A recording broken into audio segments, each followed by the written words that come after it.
Shoutout dito kay Jason Mendoza at sa kinudukusin na sa iba pa nating mga taga-subaybay. At ngayon, ang balita natin, mukhang bigla itong trade offer nitong Blackwater Bossing dito sa Barangay Ginebra. At mukhang ready sila na ibigay yung kanilang 6'7 na forward na si Christian David na ang laki-laki ng potential niyan dito sa Gene Kings kapalit. Either itong si Stanley Pringle at yung first round pick ng Barangay Ginebra o di kaya naman itong si Japet Aguilar. Alam natin na hindi ito basta-basta magagawa ng Ginebra. Dahil kung ang ipapalit nila si Pringle at itong kanilang first round pick, alam natin na si Pringle nakaka-contribute pa rin dito sa Barangay Ginebra. So hindi nila basta-basta ito mabibitawan. Samantala ito naman si Japet Aguilar, patagal na yung player ni Coach Tim Cone. So syempre, alam natin na parte na to ng kanyang rotation ng matagal na. Kaya hindi rin nila syempre ito basta ite-trade.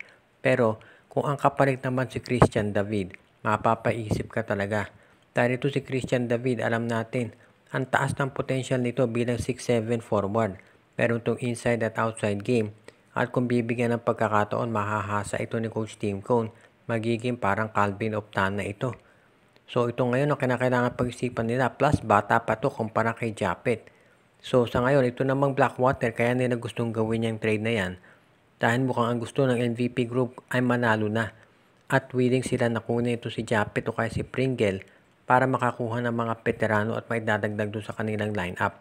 Sa ngayon, kung gagawin ito ng Blackwater, siguro mapapaisip talaga Barangay Ginebra kung tatanggapin o hindi. Pero kung Ginebra ay gusto na mag-rebuild na talaga, ito siguro kailangan nilang sisiping mabuti kung papayag sila. Pero sa tingin ko, win-win ito para doon sa dalawang koponan na nabanggit. So if ever nga ituloy ng Blackwater ang ganitong offer, aba, pareho makikinabang SMC at MVP. Mukhang itong San Miguel Beer ay napapaisip na ngayon na kinakailangan nila na maging mas malakas pa. Siyempre, para doon sa ibang fans, magugulat yan dahil sasabihin nila ang lakas-lakas na ng line-up ng San Miguel. Pero nakikita natin na nahihirapan sila dito ngayon sa Meralco at parang tagilid na sila. So mukhang ang gusto ngayon ng gawin ng San Miguel Beer ay kunin pa itong si Jason Perkins para mapalakas yung kanilang front court. Dahil nakikita nila na nahihirapan sila pagdating dito sa pakikipag-match up dito sa Meralco Bots dahil sa dami ng mga big men ito. Kaya sa ngayon, yan ang kaabangan natin kung gagawin nga nila. At syempre kung uopera ng San Miguel Beer ito si Jason Perkins, ang kinakailangan dyan syempre unang-una ay makabigbigay sila ng mga quality players dahil hindi naman yan basta-basta ite-trade nitong Phoenix Fuel Masters. Alam natin na may financial difficulties ang Fuel Masters ngayon. Pero syempre pipilitin pa rin yan na lumaban ng patas at hindi yan magpapalugi sa trade. Ngayon kung ang problema ng Phoenix kapag itong si Jason Perkins mismo nag-request na ma-trade na. Dahil kapag nag-request ito si Perkins, mapipilitan sila na i-trade yan at baka kahit palugi ay tanggapin na nila. So ito ngayon ang titignang mabuti nitong si Coach Mike Jarin.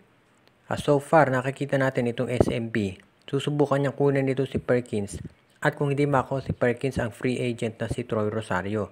As it is, hindi basta-basta magpapatalo itong SMB. Dahil syempre alam nila sila favorites dito sa Philippine Cup at kung matalo sila sa Meralco, hindi maganda yan. Dahil underdog ang Meralco. At ang super lakas pa ng lineup ng SMB at nag 10-0 pa sila nung eliminations. So sa ngayon, itong San Miguel Beer, mukhang nagiging desperado pagdating sa paghahanap ng mga players na maidadagdag sa kanilang lineup at ang nakikita nila mukhang itong si Jason Perkins ang kinakailangan talaga nilang kunin para maging mas malakas lalo.